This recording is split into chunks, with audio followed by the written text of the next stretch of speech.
Here it's 2:05, and we'll call the Agriculture Advisory Committee to order, please. I'm sure everyone's had a chance to take a look at the agenda. Just get a motion to questions, concerns? Hearing none, all in favor? Opposed, if any? Carried. Thank you. The third item is the adoption of minutes from the March 6th meeting. Have a chance to review. Can I have a motion to approve those, please? Yeah, thank you. Questions, concerns, any errors? All those in favor? Opposed, if any? Carried. Thank you.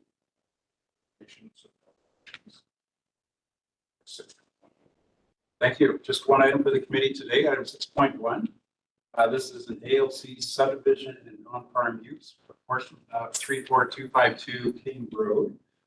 Senior planner Nick Crossman will provide an introduction, and that will be followed with a presentation by the agent, Pacific Land Group, Laura Jones, as well as Oleg Verbankoff. The applicant is online with Mr. Hempstock from BC Infrastructure, as well as Ms. Austin, who's the executive director of the current facility on Delaire Road. Yeah, over to you. Okay, so subject application is noted there, subdivision and non-farm use approval within the agricultural land reserve. The ALC is required to approve any subdivisions where new lots are being created, as well as any non-farm uses. The Agriculture Advisory Committee is asked to consider if the proposal will negatively impact farmland, whether it is necessary to occur in the ALR, if it benefits current agriculture operations, and if the proposal encourages enhances agriculture or agribusiness. Subject property is located within the ALR, southeast corner of the intersection of King and Mackenzie Road, and it's across the street from University of Fraser Valley there, just to the west. The 34.6 hectare property, or 85 acres, is surrounded by residential, institutional, industrial, and gravel extraction uses. It's currently used for hay production. Property is adjacent to but outside of the urban development boundary and located within the ALR. There's an escarpment along the east property boundary there, labeled as Riverside Trail on this image. This is a city property. That area does contain some water courses and geotechnical limitations. The applicant has undertaken analysis on both geotechnical and environmental, and they've factored those into their design that you'll see shortly. Property is designated Agricultural 1 Uplands by the official community plan. It's also located within Special Study Area C of the U District Neighborhood Plan, which notes the proximity to UFV as a potentially suitable location for agricultural innovation and research. As shown here, the lands to the west, north, and east are within the urban development boundary and are designated a combination of institutional, different residential designations, parks to the east, with industrial beyond. Property is currently zoned rural residential, RR. That property zoning does permit agriculture. Although the proposed subdivision lot size are achievable under that zone, staff do anticipate, should the ALC support the proposal, that rezoning will be pursued to add the proposed non-farm use on a portion of the lands, as outlined shortly. According to our mapping information, the soils in the area are primarily till. As noted earlier, the adjacent property to the south is currently undertaking gravel extraction. The applicant has undertaken an agricultural capability assessment as part of their proposal here. They found the site is comprised of mineral soils ranging from class 3 to class 6, are limited due to aridity issues, coarse fragment content, and restricting layers. Okay, so the subdivision site plan here, as well as the non-farm use site plan. According to the applicant's proposal here is to subdivide the 85-acre parcel into 2 lots with sizes of 16.1 hectares on the south, 18.5 hectares being the other lot there. Applicant also requests a non-farm use approval to operate a plant and animal health center on a 6-hectare portion of the 16.1 hectare southern parcel, the balance of which will continue to be farmed. The applicant has advised that a number of factors went into the subdivision and non-farm use siting, including maintaining a 25-meter geotechnical setback, from the escarpment along the east lot line, maintaining a 15-meter building setback from the south lot line. And they're also including a 10-meter landscape buffer around the proposed non-farm use area. As one function of the Plant and Animal Health Center, which currently operates on Angus Campbell Delaire Road, includes an animal crematorium for safe disposal of post-mortem animals that have undergone diagnostic testing.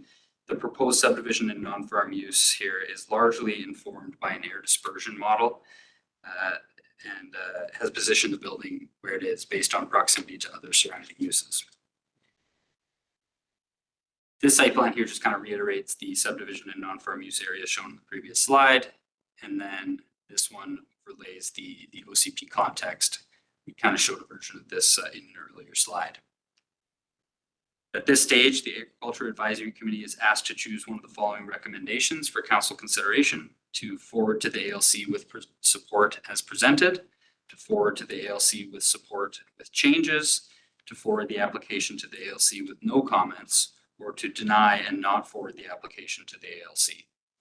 At this point, I'll turn it over to the applicant. Laura Jones has prepared a few slides to provide further overview of the proposal.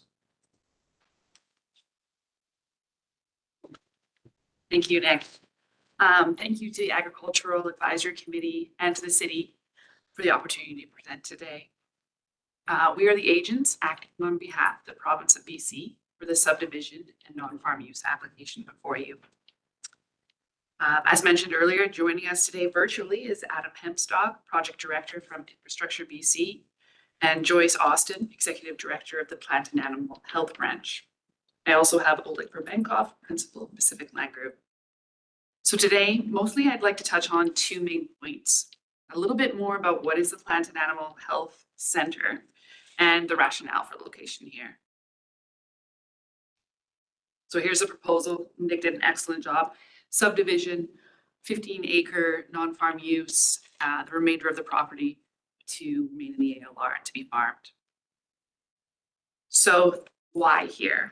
Two main points. These lands are in an area identified as a special study area C. As you can see from this slide, we're on the edge of the ALR. And these lands are intended to be used for agricultural related uses, including innovation, research, development, and education. We are also adjacent to the university at this location, which provides the opportunity for collaboration and the potential for further fostering of innovation in the agricultural sector. So forward on to this slide. So the Plant and Animal Health Center plays an important role supporting the agricultural sector by providing critical diagnostics for managing outbreaks.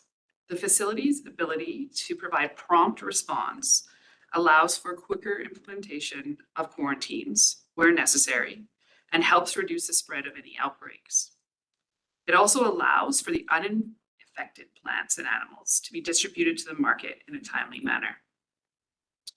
Through the Plant and Animal Health Center, the province supports farmers and the agricultural community in the critical work they do to ensure food security for British Columbians.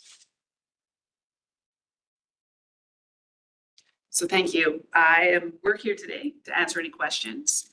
So based on the Plant and Animal Health Center's critical role in supporting the agricultural industry and the proposal's alignment with the city's OCP, we would like to request the application be forwarded to the ALC with support as presented today.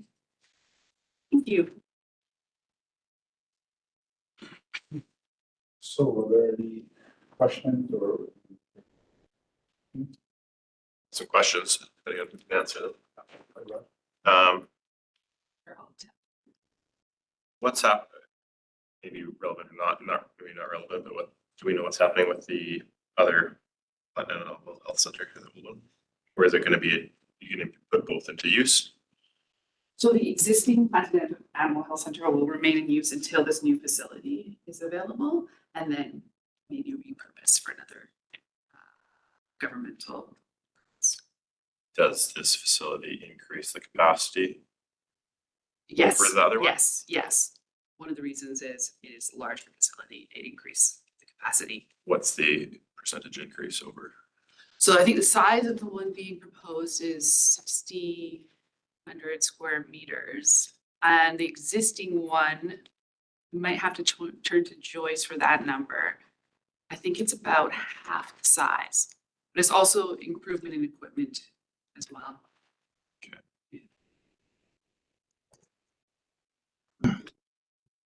Sorry, so in addition to that, will this increase then the accreditation with the current or the proposed facility? Will it improve the accreditation, like more testing? Correct. Yes, yeah, expanded offerings, yeah. Okay, and then just one other question. I'm just curious as to why you would choose the south section versus the proposed lot 2 for this use. Why not keep the proposed lot 2 as existing farmland closer to already farmland? So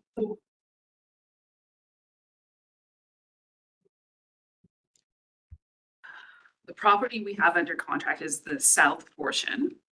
And in order to determine our siting, we did an air dispersion model, geotech report, a number of studies. And this is the location where the building with the crematorium can be located. The northern parcel is surrounded by residential. Okay, thank you. Thank you. Did you want to get that?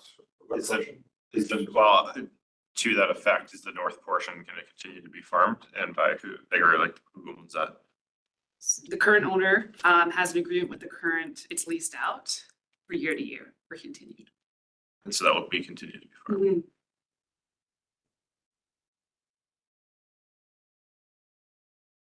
Any other questions in person or online? Not a question so much as a friend of mine used to rent that land, and the agricultural value on it is marginal at best. It was a very challenging piece to crop, even with irrigation in a dry season. So for me, the location of the facility on that 80 acres doesn't really make a big difference, because I can see the land being repurposed down the road anyways to it, or agricultural commercial type thing. Or I think the fact that it's as close as it is to UFV is a huge asset for both entities. I think there could be a lot of collaboration there. I'm excited to see this proposal being located in Abbotsford. Thanks for the comments. Are there any other questions or concerns?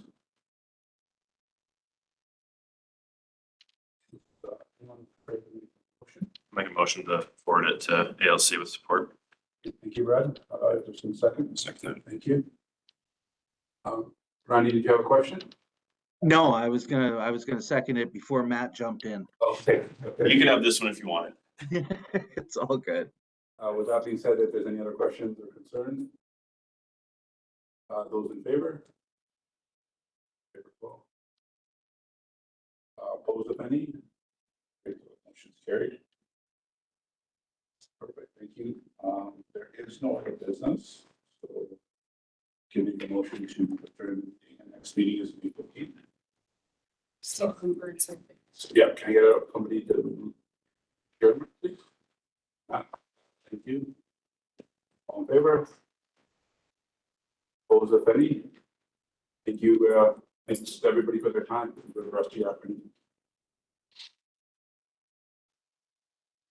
Short and sweet. Thank you.